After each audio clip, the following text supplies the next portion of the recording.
My wife's lover appeared at the couple's dinner and said to me, with the arrogance of someone who believes he owns something that doesn't belong to him, "This woman is mine." I swallowed hard.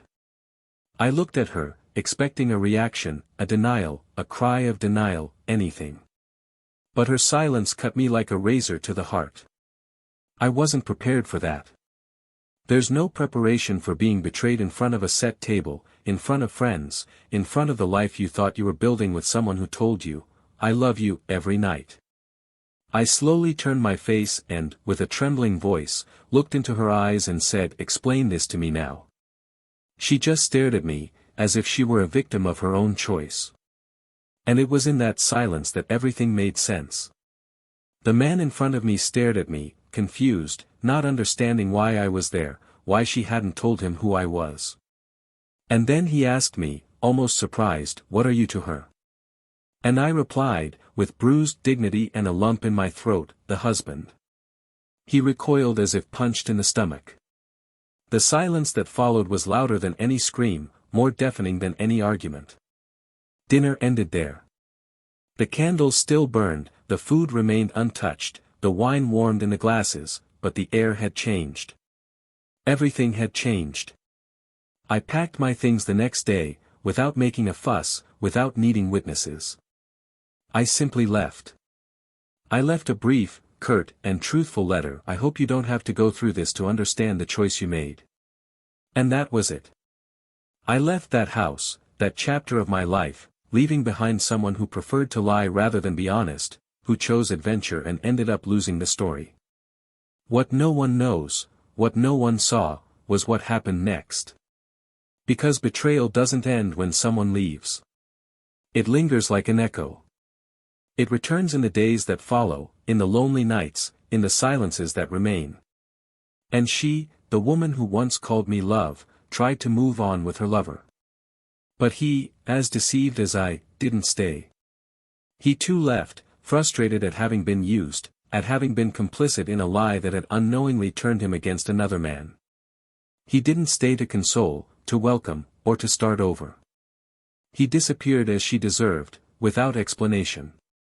And there, alone, facing the ruins of her own choice, she began to understand the depth of the mistake she had made. But this isn't the end. It's not a story of redemption for her, nor a new beginning for us.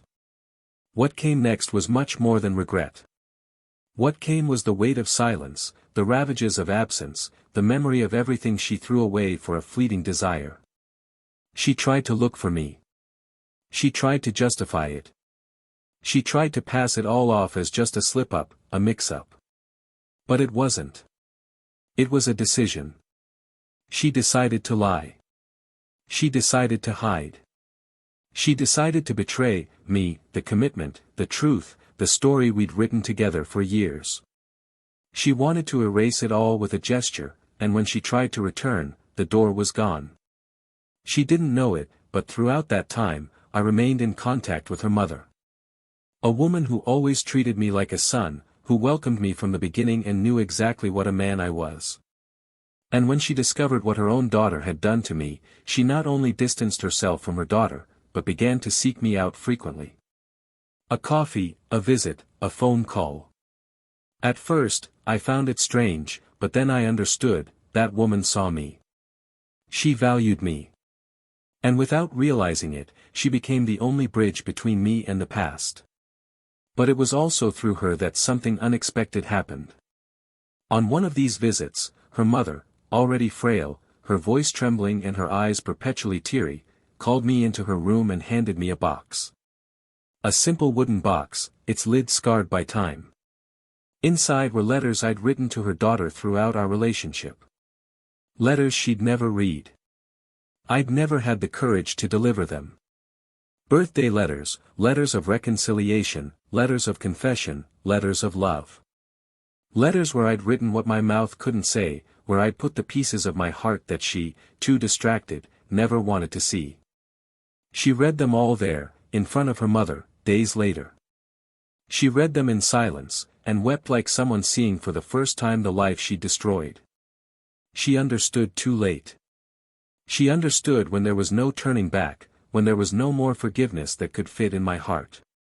Because it's not just about betrayal. It's about being invisible, about giving everything to someone who doesn't understand. About loving someone who loves themselves more than anything. She destroyed something she'll never get back. And the worst punishment wasn't losing me. It was realizing that I never stopped being loved by the one person she believed would always be by her side, her mother. While she sank into regret, I found peace. It wasn't immediate, nor easy. But it was true. Little by little, I began to rebuild myself. I began to look at myself in the mirror without shame, to sleep without waiting for the return of someone who no longer deserved space by my side. And it was in this silence, far from the chaos, that I found a new presence.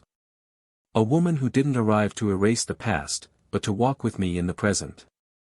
She wasn't to blame for the wounds I carried, but she had the patience to heal them. She didn't need to compete with anyone, because I no longer belonged to anyone. I was mine alone. Now, the most curious thing of all is that, even after everything, the woman who betrayed me went back to her mother. He wanted to reconnect with what was left of his family, but discovered that even that bond was fractured. His mother firmly told him, "You destroyed a man who loved you more than he loved himself.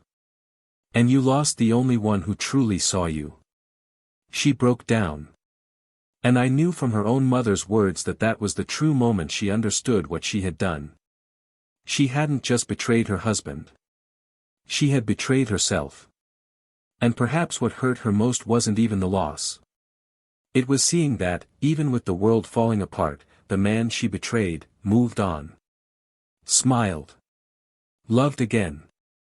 And flourished. Without her. It was the day she realized that betrayals don't just break relationships, they kill futures. And ours, now, was a buried past. But what she never knew is that one day, while walking alone down a city street, she passed me. She was different, thinner, her gaze lost. And I was with her. She looked at me, hesitated for a second, and looked away. As if seeing me happy was the final blow. As if the pain she caused only took shape by witnessing that she wasn't irreplaceable. That her love wasn't unique. That life went on, and was better. Now there's one last thing left that perhaps no one knows. The letter I left wasn't the only thing I wrote to her. There's something else. Something she never received. Something that might change everything you think about this story. A revelation. A choice. Something that's been kept hidden until today. And that's what no one imagines. Welcome to the channel. Here, we do not romanticize or support any type of betrayal. On the contrary, we show through fictional stories how it destroys lives, corrodes feelings and undoes what was once true love. Each narrative is created with the purpose of make you reflect on the consequences of wrong choices. Now get ready, because what you're about to hear is strong, realistic and will move you. Take a deep breath. The story will begin. When Daniel met Laura, everything in his life seemed to finally find direction. He was a centered man, the kind who viewed love with both feet on the ground, but with an open heart. He had a calm, attentive manner, and carried an almost silent generosity in his small gestures. He was the kind of man who never needed to raise his voice to be heard, because his presence was enough. Laura, on the other hand, was the complementary opposite, expansive, smiling, vibrant. Her energy dominated the room, and her gaze always seemed to hold a certain mystery, something that naturally drew people in. They met in a small bookstore, when they both fought over the last copy of an old novel. The simple moment eventually turned into a conversation, which turned into coffee, which turned into hours, which turned into a bond. The beginning was light, uncomplicated. The connection between them seemed inexplicable, but real. Daniel, with his more reserved manner, found the missing spark in her. Laura, in turn, said he was her safe haven, someone who made her feel at home even when she was away. And their relationship grew on this foundation of contrasts that fit together. They built a routine together that, though simple, was full of meaning, morning coffee with notes left next to the cup, evening walks with no specific destination, long conversations lying on the couch about plans, the future, and family. Their love was quiet on the outside, but full of intensity on the inside. To those looking in from the outside, they were almost the picture of emotional stability, mutual respect, and true partnership. Daniel had a small architecture studio, which he maintained with effort and dedication. Laura worked in event production and was surrounded by people, noisy, and bustling environments. Their professions contrasted, but the admiration between them was clear. He deeply respected her freedom, and she valued his balance. In the early years, everything was very solid. Small arguments were resolved maturely. There was never a lack of affection or words of affection. Friends commented on how right for each other they seemed, and even their families happily participated in birthdays and anniversaries. They were, in everyone's eyes, a story in progress, promising, and alive. The house where they lived together was simple, but full of personal details. Framed photographs lined the hallways, books stacked in the corners of the living room, travel souvenirs scattered on shelves. The kitchen was Daniel's favorite space, where he cooked dinner on Saturdays while Laura put on her favorite playlists. They laughed together. They sang. Sometimes they danced in the middle of the living room between glasses of wine. Weekends were almost always reserved for them, like a silent pact to reconnect after the week's demanding routines. And even with their differences in temperament, the two managed to meet halfway. He was reason, she was emotion. He was prudence, she was impulse. But there was love. A lot of love. At least, that's what it seemed. The years passed, and with them came the natural challenges of living together, fatigue, stress, and the accumulation of responsibilities. Laura began working on larger, more demanding projects, which meant more hours away from home, more evening events, and more travel. Daniel, meanwhile, immersed himself in a complex project in the studio that required complete focus and concentration. Schedules began to clash, conversations dwindled, and silences began to emerge where once there had been laughter. There was still love, but now there was also distraction. Saturday dinners became rushed takeout. Nighttime walks gave way to fatigue. Touch still existed, but it was no longer daily. Connections became automatic, almost mechanical. They were still together, but less and less present. Daniel, always more introspective, felt the changes, but didn't know how to name them. He preferred to believe it was a phase, like so many others. That the routine weighed heavily, that work took its toll, that time took its toll only for a moment. Still, in his actions, he tried to keep the essence of before alive. He bought flowers without a special date. He made coffee just the way she liked it. He wrote short messages throughout the day, asking if she was okay. But the response no longer came with the same warmth. Laura, on the other hand, began to seem more impatient, more distant. Sometimes, when she arrived home, it seemed she left part of herself outside. She was increasingly involved in projects, people, and unfamiliar environments. She talked less about her day, responding with short sentences, avoiding deep topics. She simply said she was tired, that she wanted silence, that she needed space. Even in the face of this, Daniel kept trying. He suggested trips, couples therapy, and tried to rekindle what seemed like the ashes of a more difficult phase. But Laura always postponed, always saying everything was fine, that it was just a matter of time until everything would fall into place. He believed. He wanted to believe. For love, for history, for memory. He believed in what they had experienced and still saw in her the woman he had fallen in love with. He didn't know it, but the distance between them wasn't just schedules or fatigue. It was something else, deeper. It was an emotional disconnect that grew with every silence, every excuse. But Daniel suspected nothing. He trusted. Perhaps too much. Laura, inside, was experiencing a conflict. Something was bothering her, something she couldn't explain, or maybe she did, but didn't want to admit. The smiles that once came easily were now forced. The nights she once longed to share now felt like an obligation. The complicity turned into discomfort. But she didn't speak. Maybe out of fear, maybe out of cowardice. And when she did, it was in dry sentences, as if protecting herself were easier than opening up. She said the problem was work, the stress, the demands. She said it wasn't about him, that she needed time for herself. And Daniel, even feeling the growing coldness, didn't let himself be shaken. He remained there, firm, willing. After all, those who truly love believe that love endures. Friends began to notice the difference. Her absence from gatherings, the lack of sparkle in his eyes. They commented discreetly, unwilling to get involved. But everyone could tell something had changed. Their knowing glances no longer met. Hugs seemed merely social gestures. They still lived together, still shared the same roof, but intimacy was no longer there. Daniel tried to keep his daily routine running. He paid the bills, took care of the house, made coffee, shopped, organized the details of daily life.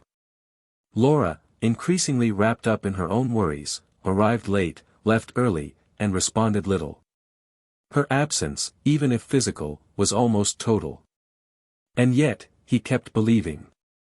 Because love sometimes blinds. Sometimes you refuse to see the obvious.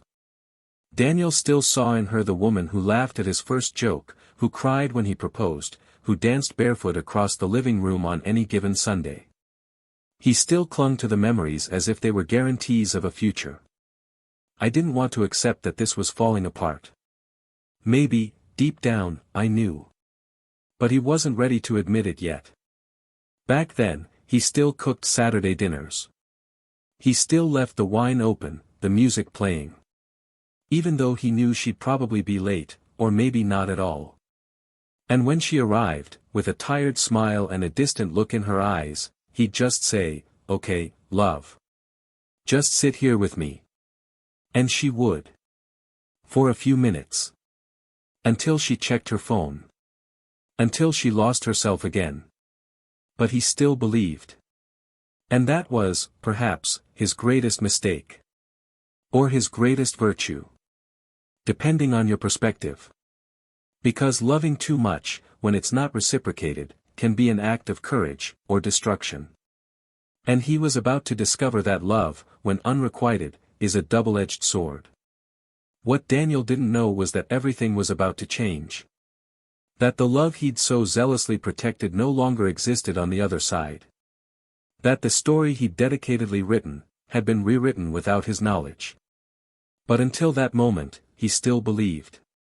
He still made plans. He still cooked dinner. He still poured wine. He still left his heart at the disposal of someone who no longer lived there.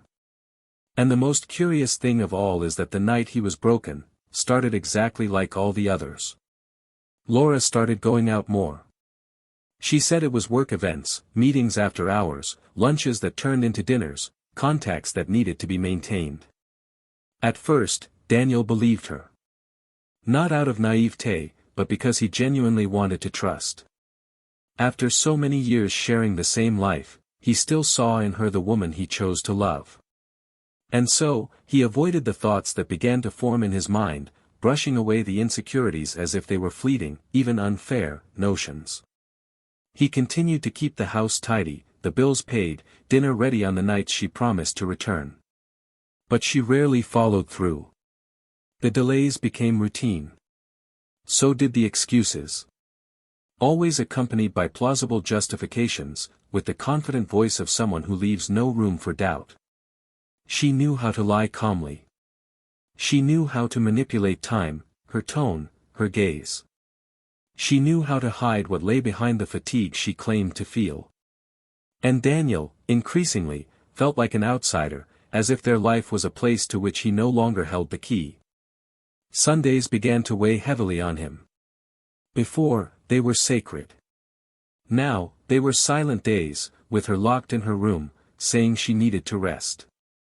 He went for walks alone, sometimes buying flowers to try to salvage something, other times just sitting on a park bench and watching time pass. What had once been shared was now accompanied solitude. But he persisted. He still made breakfast, still sent loving messages, still believed everything could get better. A bad phase, nothing more. He repeated it to himself like a mantra.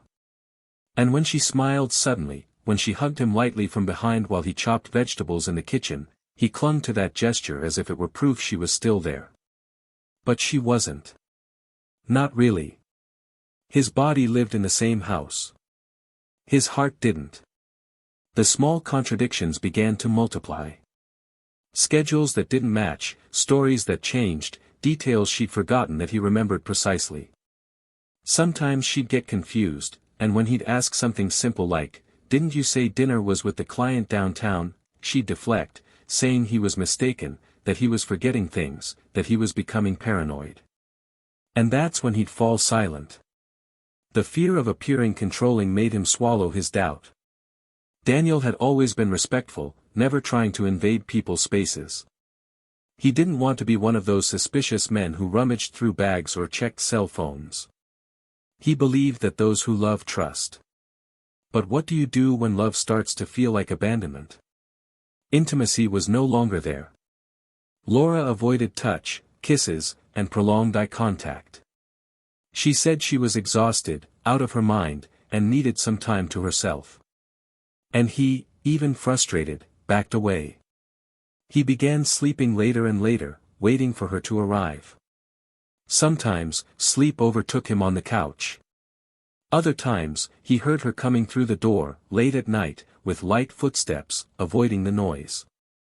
There was no more conversation about the day, no more plans for the week. They lived like two strangers sharing the same roof, the same bed, but no longer the same dreams. And he, increasingly silent, was no longer sure if he was loved or merely tolerated. One night, a couple of friends organized a couple's dinner. Laura reluctantly said she would go. Daniel was surprised by her immediate acceptance. It was rare for her to go to this kind of gathering these days. But inside, he rejoiced. It would be a chance to reconnect, perhaps. He put on his best shirt, styled his hair more carefully, and chose a special wine to bring. He wanted everything to be light, for them to be that old, passionate version of themselves again for a few hours. In the car, silence reigned, but he didn't mind. He believed that, once there, the atmosphere would break the ice. Dinner began peacefully. Laughter, relaxed conversation, memories shared between the couples. Laura was more animated than usual. She interacted, smiled, and even seemed more alive. Daniel watched closely, trying to reconnect with this woman who had seemed distant for so long. For a few moments, he even believed they were fine. That perhaps she just needed a different environment, a new stimulus, a lighter space. He took her hand under the table, and she, though a little surprised, didn't pull away. He smiled. He felt victorious over that small gesture. But he never imagined that would be the last moment of peace that night. Midway through the conversation, when the couples had already exchanged a few glasses of wine and the atmosphere had relaxed, a new guest entered. No one seemed to be expecting him.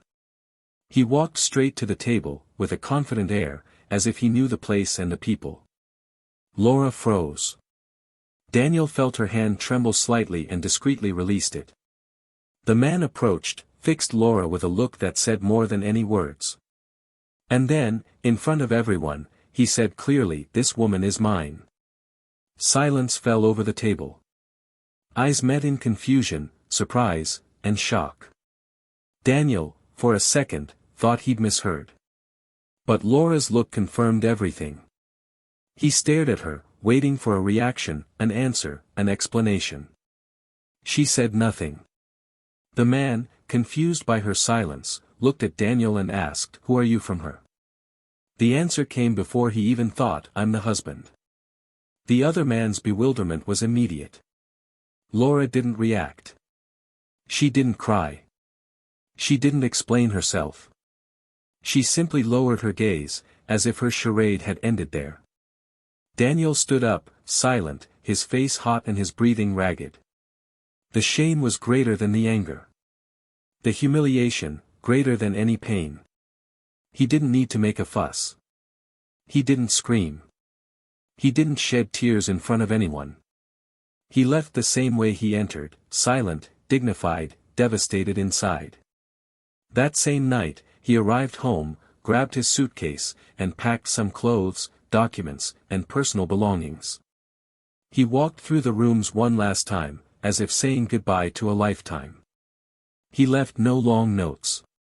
Just one firmly written sentence: "I hope you don't have to go through this to understand the choice you made." And he left. The silence that fell over the house that night wasn't just absence. It was the end. Laura tried to contact him a few times, without success. But the man who left wasn't the same. The trust had been shattered. The illusion of love had been shattered in front of everyone. It wasn't just the betrayal itself. It was the neglect. The lies. The coldness of someone who shares a bed with someone while simultaneously building another life in secret. Days later, she tried to move on with her lover. She looked for him, wanting to rebuild something. But the discovery also hurt him. He felt used, deceived. He thought he was the only one, only to discover he was just part of a game. He refused to continue. He disappeared. He left Laura to her own delusion. She had lost them both. One through lies. The other through cowardice. Now, alone, surrounded by the ruins of her own choice, she began to feel the weight of what she had done. But there was still something she didn't know. Something that would completely change the way she saw everything. Because, amidst the silence she had created for herself, there still lay a revelation she never imagined. And what she was about to discover was far more painful than losing them both. It was the true impact of a bad choice. And this time, there would be no going back. The house was empty, but not silent. There was a noise hidden in the corners, an echo of what once was and now only drifted through the hallways. The plants were unwatered, the blinds half open, and on the living room table, a solitary key waited aimlessly. Laura paced back and forth, lost in her own labyrinth, trying to understand when everything had slipped through her fingers. In the first few days after dinner, she waited for a call, a message, any sign that Daniel might perhaps open a door to the explanation she hadn't yet managed to put into words. But his silence was absolute, not out of pride, but out of exhaustion. She had left a man tired of giving himself for two, exhausted from carrying on a relationship where only one truly loved. And this absence, this emptiness, began to ache in places Laura hadn't even known existed. She tried to follow. She tried to run after her lover, like someone trying to rescue something in the midst of a storm, but she found closed doors and a cutting indifference. He had disappeared without a trace, as if the discovery of that night had destroyed any possible affection. She was no longer desired by the one who promised to be an escape, nor by the one who, silently, was love. She was left with solitude and the mirror. He was left with the weight of each decision, now without distractions, without excuses, without anyone to blame. It was on one of those long, desperate nights that she decided to seek out the only person who, until then, had always offered her shelter, her mother. Their relationship had always been complex. There was love, but also a silent demand, an expectation that Laura carried like a burden. Still, she was her mother. And, more than ever, she needed to hear something that would make her believe she hadn't become everything she feared most. Mom greeted her with a weary look. There was no shouting, no judgment. Just the dry silence of someone who already knew everything but was waiting for the right moment to show what truly mattered. Laura tried to justify herself, trying to explain her feelings, her confusion, her loneliness within her own marriage. Her voice was choked, but still shaped by justifications.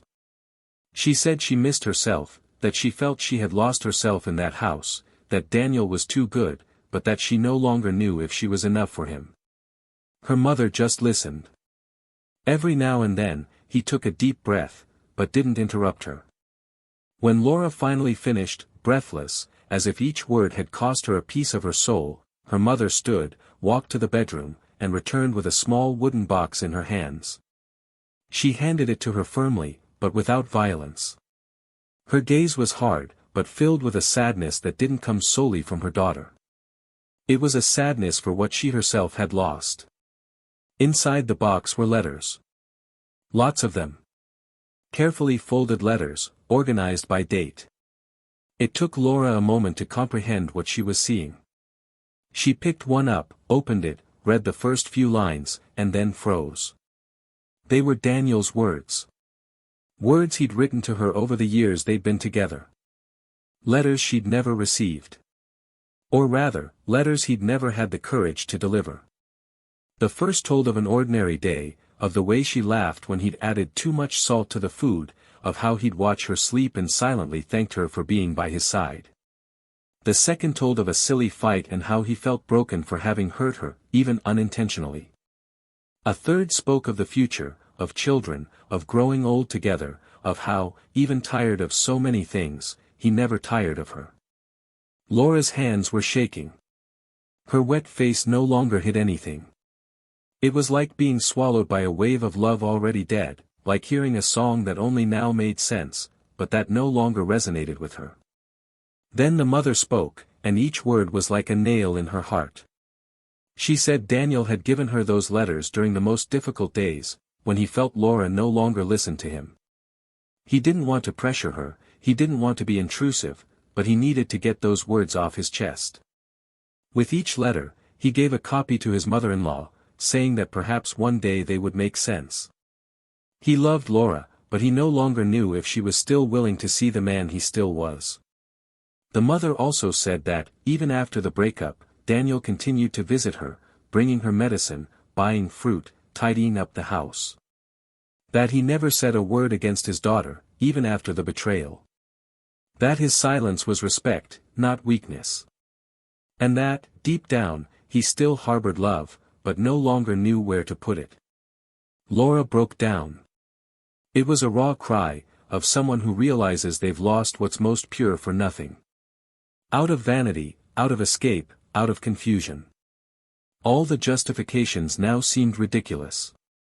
How could someone complain of loneliness when they were loved so completely? How could they feel invisible when they were observed even in the smallest details, with affection, with a desire for permanence? The mother then approached, sat beside her daughter, and held her hands. She said that, as much as it hurt, that was the most real consequence of all, not just losing a man, but losing her self-respect. And that she, as a mother, was much prouder of Daniel than of her own daughter. Days later, Laura tried to find him. Not to get back together, she didn't even dare dream of that anymore. But to ask for forgiveness. She wanted to look him in the eyes and tell him she understood. That she now knew what it was like to have everything and throw it away. She texted, called, left notes. All without a response. Until one day, while walking distractedly down the sidewalk, she saw his figure in the distance. He was different, more serene, lighter. Beside him, a woman accompanied him. They were laughing about something only the two of them knew. There was intimacy there. There was care. Laura felt her stomach churn. It wasn't jealousy. It was grief. She died there, on that sidewalk, on that corner where she finally understood that the love of her life had already moved on. And it wasn't her anymore. She tried to hide, tried to cross the street, but it was too late. Daniel saw her. For a second, their eyes met. She tried to smile, but his was no longer filled with pain. It was a look that simply said, "I've healed." And that was the final blow. Because there was no more room for apologies, for reunions, for new beginnings. She had lost him forever. And the woman now walking beside him had done nothing to earn that space. She simply appeared at the right time. Laura, on the other hand, had every opportunity, every gesture, every proof. And she scorned it. At night, alone at home, she picked up the letters once more. She read and reread them, as if she could go back in time. But time is unforgiving. Love, when betrayed, can be forgiven, but it doesn't always last. And she knew, more than ever, that she was no longer loved. Not by him. Not by anyone. And that the pain was hers, and no one else's. But there was one last letter. One she had never seen. One hidden at the bottom of the box, in a different envelope. When she opened it, she recognized Daniel's handwriting, but something was different. It was a letter written after the separation. After everything. She trembled as she read it. In it, Daniel said he didn't hate her. That he still remembered the good things. But that, out of self-love, he could no longer allow her to be a part of his life. And he ended by saying there was only one thing left to do, leave her in the past.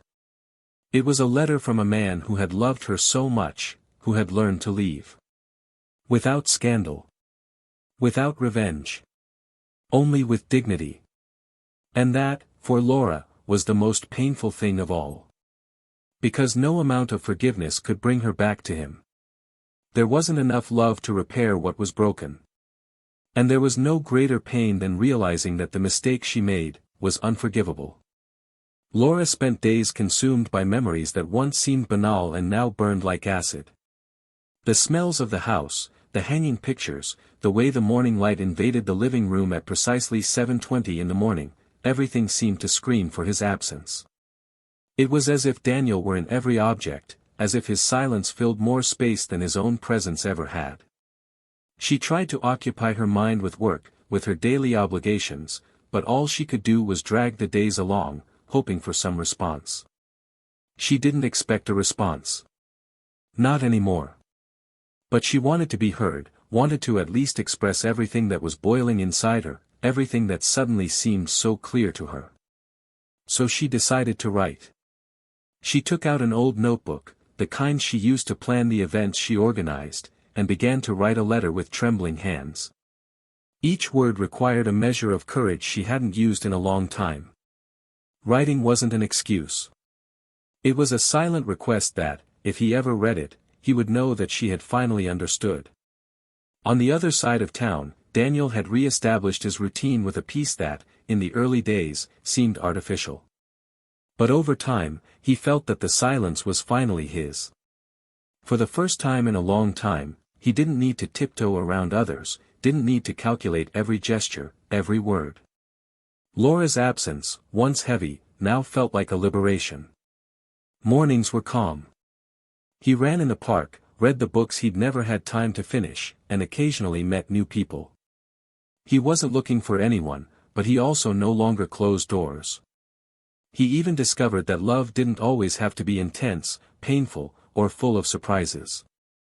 Sometimes, love could be light, serene, made of silent companionship and mutual respect. And this began to blossom slowly with someone who entered his life without fanfare, simply with presence. This new woman was nothing like Laura. She was calmer, more observant, more connected to the present. They met by chance, in a bakery line, and the conversation blossomed like someone stumbling upon something unexpected, yet good. There was no urgency between them. Just a sense of safety. She listened to Daniel attentively, without judgment, without trying to fix anything. He, in turn, allowed himself to share pieces of his own story with an honesty he'd never had before. And perhaps because of that, he began to allow himself something else, to start over. Not by erasing what he'd experienced, but by ceasing to try to save something that had already died. Meanwhile, Laura finally worked up the courage to go to Daniel's mother's house. I wasn't sure why. Maybe because that woman had been the only remaining bridge to a past that was now completely out of her control. She was greeted with a look that was more weary than hostile.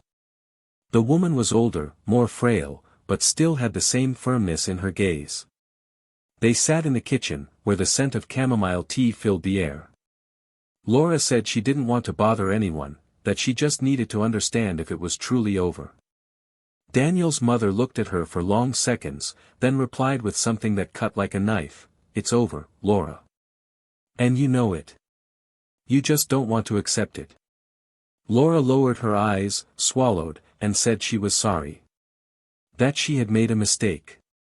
That she had destroyed something she now realized was rare. And then, as if seeking permission to breathe, she asked if she knew if Daniel was okay. The woman sighed, adjusted her cup on the table, and replied, "He's at peace. And that was the most beautiful thing I've seen in him in a long time." Days later, Laura saw Daniel again. It was at a market, by chance. He was holding hands with the new woman. They were laughing about something, sharing a complicity that Laura recognized. It was the same kind of complicity she once had with him. Before the excuses, before the absences, before the betrayal. She froze, but couldn't look away. Daniel saw her. He stopped for a moment. His gaze was steady, but there was no rancor. Only indifference. The woman next to him sensed the mood, but didn't ask anything. She simply held his hand more affectionately. Laura tried to smile. Daniel, out of politeness, responded with a slight wave and continued on. It was seconds, but to Laura it felt like hours. It was the end. Definite. And she understood that there was no place for her there anymore. Never again. He returned home in silence. And for the first time, he let himself fall apart, without hiding from himself that she had been the one who dug that hole. He reread the letter he'd written to Daniel, but didn't have the courage to deliver it. What would he say now? That he missed it? That he'd made a mistake? That he wanted to go back? There was no more room for it. So he put the letter away in a drawer and decided to move on. Even if it was in pieces. Even if he didn't know how. Because sometimes, the greatest punishment is living with an awakened conscience. It's knowing, every day, that the love he lost was entirely his fault. It was weeks later that something completely unexpected happened. Laura received a white envelope, with no return address. Inside was a photograph. In it, Daniel was sitting on a bench next to Laura's mother. They were smiling. The image seemed recent. On the back, in familiar handwriting, was a single sentence: "Some people follow, others learn too late." Laura immediately recognized the handwriting. It was her own mother's. She ran to the phone and tried to call, but the call went to voicemail. She hurried out of the house, got in her car, and drove to the house where she grew up. She knocked loudly on the door, calling for her mother. She was greeted by a neighbor, who informed her that the woman had been hospitalized 2 days earlier after a respiratory crisis. Laura felt her legs give out. She rushed to the hospital and found her mother in a simple room, lying down, eyes closed, pale. A nurse was nearby, who told her that her condition was stable, but the doctor advised complete rest. The mother opened her eyes slowly and, upon seeing Laura, gave a weak smile. Her daughter approached, held her hand, and, unable to hold back her tears, apologized. For the betrayal. For the distance. For the coldness. The mother took a deep breath and said softly, "I warned you so many times, and still, you had to lose to learn. But now there's no one waiting for you anymore." Laura cried like a child. Then, with what little strength she had, the mother revealed that Daniel came to visit her often, that he never stopped caring. That even after their separation, he worried about her well-being. That he brought flowers, paid for tests, and picked up medicine. That he was the one who cared for her while her daughter was away. That even though he was hurt, he was still family. And this was the final proof that she had lost him not only as a companion, but as a human being. Days later, Laura received an unexpected call. She was Daniel's new wife. She had discovered the letter hidden in her mother-in-law's house, which Laura had never had the courage to deliver. She read it and thought he deserved to know. She called only to say that she had read it respectfully, that she didn't judge her, but that it was too late. And that, as much as it hurt, the place by Daniel's side was now hers. The call was brief. Laura thanked him. And, as she hung up, she felt a new kind of pain, mourning for the love she herself had killed. Not with an act, but with neglect, with inattention, with lies. The betrayal had been the wound. But everything that came before, the daily abandonment, the subtle disrespect, were the poisons that slowly killed. From then on, Laura lived with what was left. No longer with hope, but with regret. The house remained the same, but there were no more flowers, no more smell of coffee. Just an emptiness that reminded her every day that true love doesn't shout, doesn't threaten, doesn't impose itself. True love cares in silence. And when you leave, you don't come back. Because sometimes, it's not that love ends. It's that it tires. And that's how she understood. Too late. Laura began to live under the weight of an awakened and irreversible conscience. The day she received that call from Daniel's new wife wasn't just the end of a silent hope, it was the breaking point for any remaining illusion. She didn't expect compassion, nor did she expect judgment. What was delivered to her there, in that short, respectful phone call, was the naked truth: she had been replaced not by someone better, but by someone who arrived when there was no longer room for her. And this kind of replacement doesn't hurt out of vanity, it hurts because it clearly shows that love isn't an eternal promise, but an ongoing choice. And choices, once broken, have the power to transform even the deepest feelings into distant memories. She knew Daniel wasn't the kind of man who carried hurt like weapons. He doesn't seek revenge, he withdraws. And that was precisely what destroyed what remained of Laura's pride, knowing that he chose to leave with dignity and that no one, not even she, could reverse that decision. The following days were lonely, yet strangely revealing. Laura was forced to face her own reflection in the mirror honestly for the first time in a long time. She realized how far she had drifted from herself, how much her decisions were based on neediness and a blind search for validation. It wasn't just the betrayal. It was the omission, the veiled disrespect, the small daily choices that paved the way for destruction. She began attending therapy, initially half-heartedly, but later with a commitment she had never given even to herself. With each session, she delved deeper into the reasons that led her to devalue someone who truly loved her. She discovered, piecemeal, the root of her emptiness, the repetition of inherited emotional patterns, the absurd fear of being inadequate. And in that painful process, she realized it was never about Daniel not loving her. It was always about her not knowing how to allow herself to be truly loved. While Laura tried to rebuild herself in silence, Daniel experienced a different kind of calm. The woman at his side was attentive, but not demanding. She didn't try to heal him, she simply walked alongside him.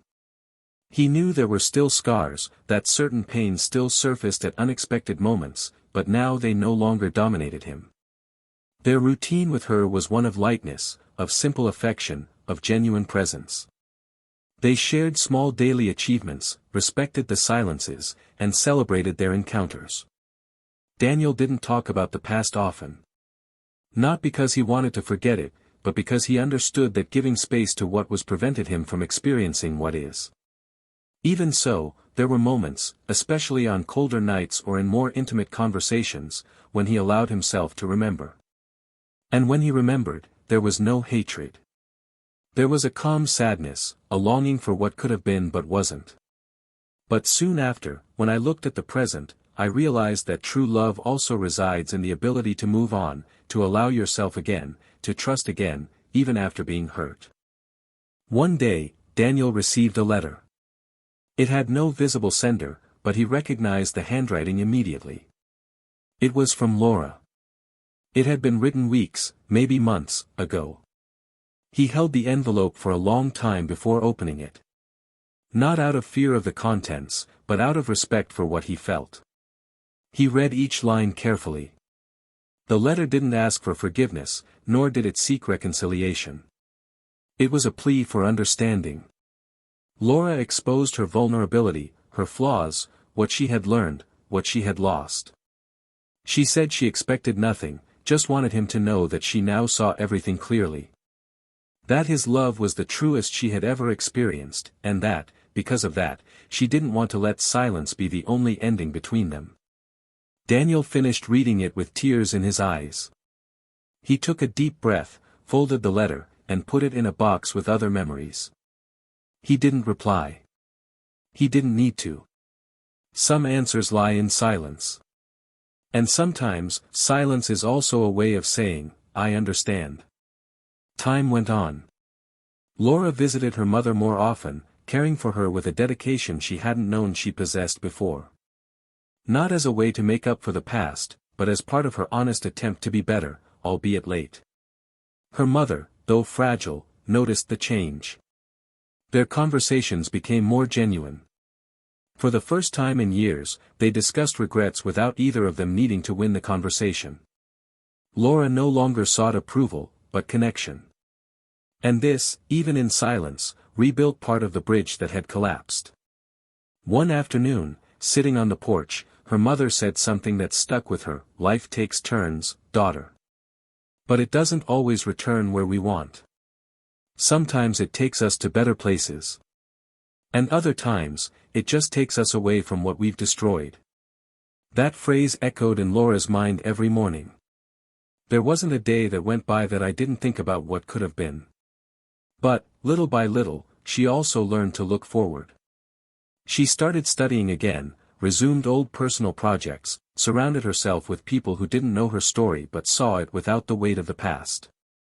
Still, she knew that part of her would always carry this loss. Not as punishment, but as a reminder. A reminder that love is a daily choice. That love isn't just a feeling, but an attitude. And that when you throw away true love, you don't just lose a person, you lose an entire version of yourself, the one that only exists alongside someone who loves us completely. Daniel, for his part, began visiting Laura's mother's house less frequently. Laura was more stable, and their get-togethers had become more sporadic. At one such meeting, she gave him a photo taken years earlier, he and Laura, embracing, smiling on some random birthday.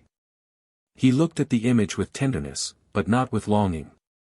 There was, in his eyes, a mature gratitude for everything he had experienced, and for everything he had survived since. He kept the photo, thanked her, and upon leaving, left a final note with the woman, take care. All is well now. This peace was real. Not because everything had been resolved, but because everything had been accepted. There was no longer any desire to return, no desire to rewrite history. Only an understanding of what was lost, and of what was learned. Laura learned in the most painful way possible that love cannot endure if it is not nurtured. That even a steadfast, pure, and whole love can fade if left untended. And Daniel learned that dignity is also a form of self-love. That withdrawing is sometimes the most loving act one can do, when the other person doesn't know the value of what they have. And so, with time passing as it always does, the two went their separate ways. No anger, no reconciliation, no forced endings. Only with the certainty that when love is betrayed, it can even be forgiven, but rarely remains. And that broken hearts, when healed with truth, know exactly where they don't want to return. The dilemma that remained was no longer about Daniel and Laura, but about all those who once believed that love could endure alone. Because it can't. It never could. And it is this awareness that slowly begins to shape the inevitable outcome of this story. It was on a cloudy afternoon in early autumn that Laura, sitting on the same porch where so many conversations with her mother had taken place, finally allowed herself to look at life as it was, unfiltered by regret or hope. Around her, the leaves were beginning to fall from the trees with symbolic slowness, as if nature, too, were saying goodbye to a season that no longer made sense. She held a cup of tea in both hands, as if that fragile warmth between her fingers could protect against the cold that still lingered within. Her mother slept in the room, and the silence around her seemed different from the silences she had faced before. This one was no longer oppressive, simply the result of time, of acceptance, of that which is no longer discussed because it is understood. It was strange to realize that, even with so much loss, there was still something new being born within her. Something that was no longer guilt, nor a desire for reconquest, but perhaps a timid form of peace. But this peace was not the end of the pain. It was the beginning of living with it. Laura had temporarily moved back in with her mother to care for her more closely after her condition worsened. During this time, she resumed small habits from her youth, organizing the bookshelf, preparing old soups, re-listening to forgotten records.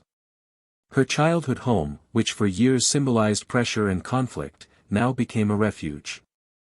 And in this return to her roots, she realized how much she had lost her bearings by trying to be someone others expected, by chasing validation that would never be enough. There was no longer any rush.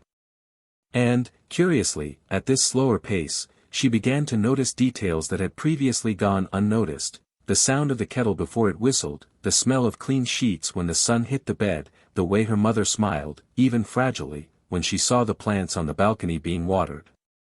She began to understand that happiness was not a grand event, but a sum of small moments that, if not felt, evaporate. Daniel, on the other hand, was beginning to enter a new phase. He already felt completely removed from the old pain. The scars were there, but they no longer hurt, they served only as marks that helped him avoid repeating the same paths. His relationship with Sophia, his new partner, was built with a naturalness he had never experienced before. Not because it was more intense, but because it was less burdened by expectations. They shared moments without rushing to immortalize anything. They planned short trips, simple dinners, sometimes just a movie with the lights off and the silence shared between one embrace and the next. But Daniel knew there was still a part of him that avoided deeper emotional depths. There was a kind of reserve in his heart, as if something within him remained on guard, ready to prevent history from repeating itself. And Sophia, sensitive, understood this. She never pressured him. She simply said she would be by his side as long as he wanted to walk with her. And that was enough. It was one random afternoon, while organizing old files on his computer, that Daniel came across a forgotten folder. Inside were old photos, short videos, and travelogues with Laura that he couldn't remember saving. Instinctively, he almost closed the folder, but something stopped him. He decided to watch one of the videos. It was a simple moment, the two of them in a country inn, playing with a camera in the room, laughing at something silly.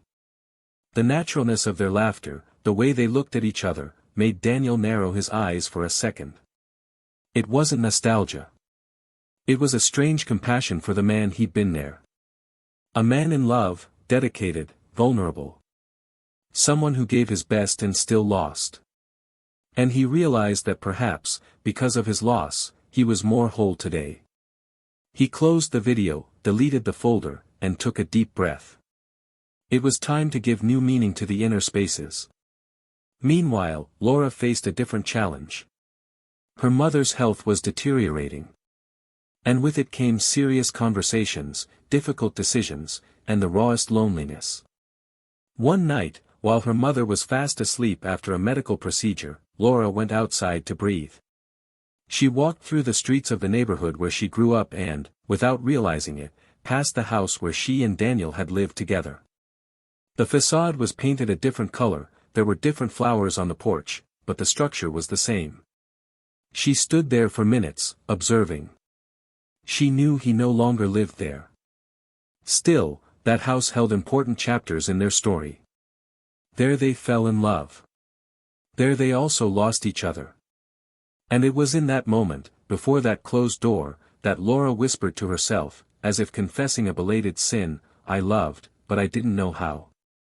And for the first time, she didn't cry. Days later, she received an envelope left by a hospital employee. It was a document containing her mother's instructions in case something happened. Between the pages was a handwritten letter. In it, her mother spoke of regrets and forgiveness.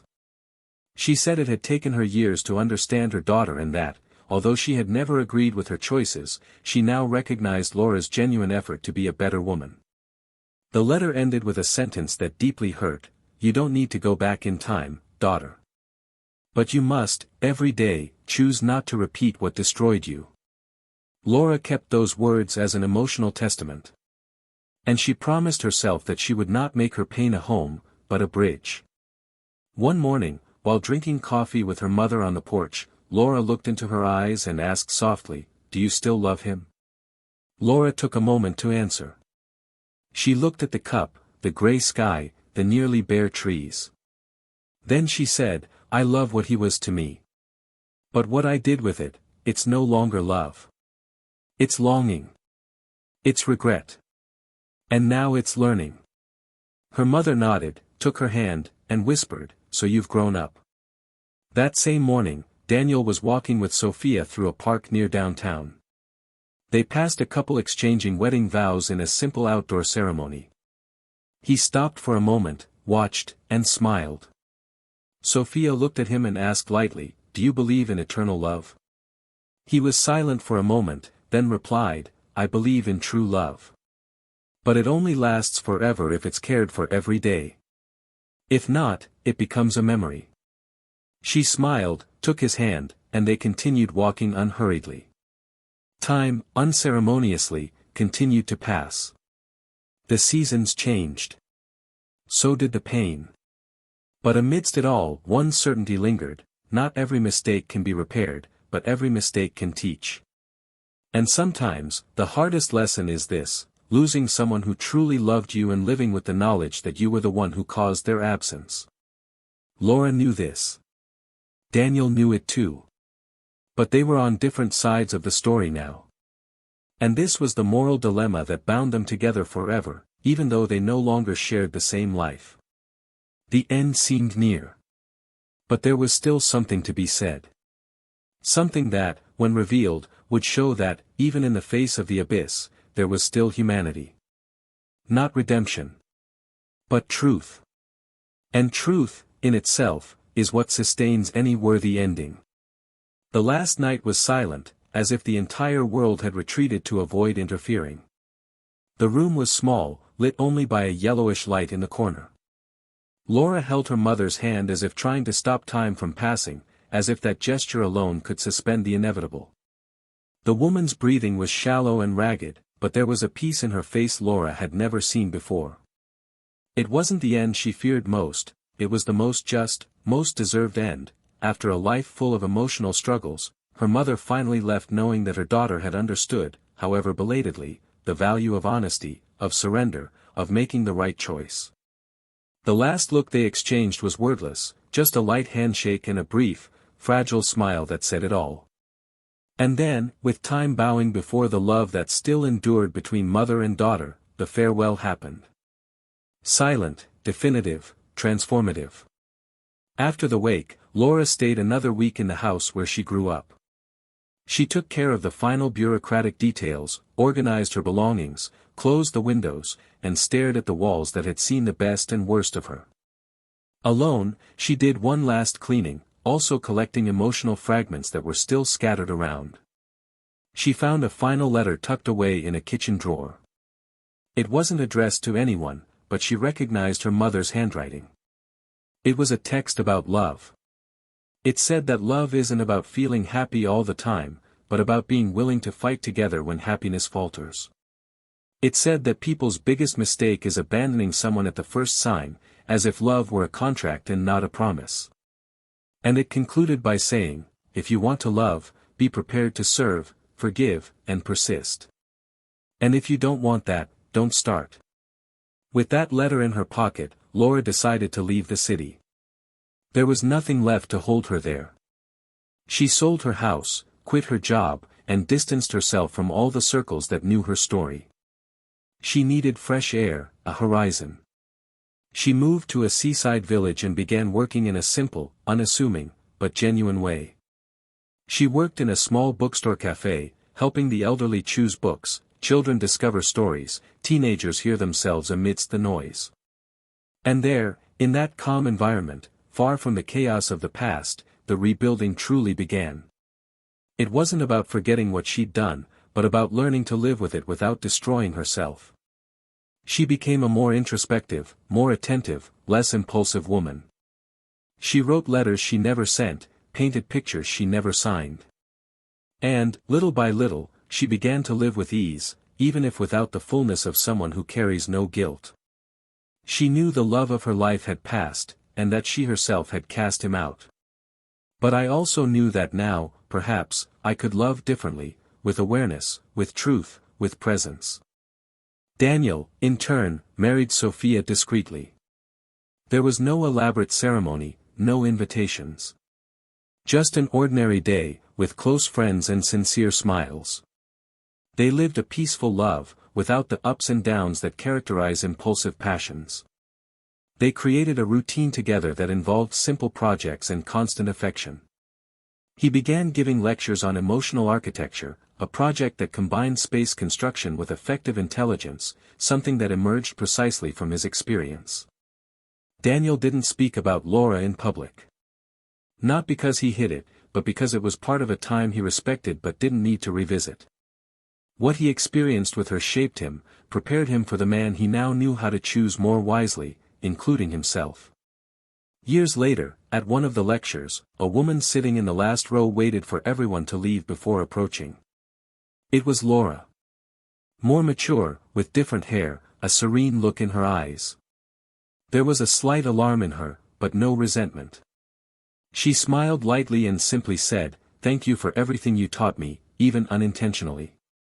He nodded, his eyes fixed on hers, and replied, "I was only who I knew how to be. I hope that today you are who you always wanted to be." And in that moment, without further words, they understood that something profound was being concluded there. She said goodbye, turned, and walked out of the auditorium with the firm steps of someone finally carrying something she had never had before, peace with herself. Daniel watched her leave. He felt something akin to gratitude, a sense of duty fulfilled, of a closed cycle. There was no resentment. Only the certainty that even the most intense love, if betrayed, can cease to exist, but that it can still leave something good, transformation. And so, each found their own path. One with another, rebuilding the idea of trust based on what they lost. The other, alone, rebuilding their own identity from the pain they caused. Their story didn't have a happy ending in the traditional sense, but it did have a fair, true, real ending. Because life doesn't reward those who love more, but those who love better. And to love better is to not betray, not abandon, not lie. It's to care until the end. And when there's nothing left to care for, it's to know how to withdraw with dignity. If you've made it this far, I want to know, what did you think of this story? Leave your opinion in the comments, we'd love to hear your perspective. And of course, if you're not yet subscribed to the channel, subscribe now so you don't miss future stories like this. Turn on the bell, like, and share with someone who needs to hear this today. And before I close, a thought: betrayal doesn't just destroy a relationship, it destroys the most precious thing between two people, trust. It breaks the root, corrupts affection, creates wounds that time cannot erase. It's not just about losing someone, it's about losing the best of yourself. It's not worth it. Trading what's certain for what's uncertain, hurting those by your side, destroying homes, families, stories, all of this has a price. And those who pay, one day, understand the cost. Remember, this channel does not support any kind of betrayal.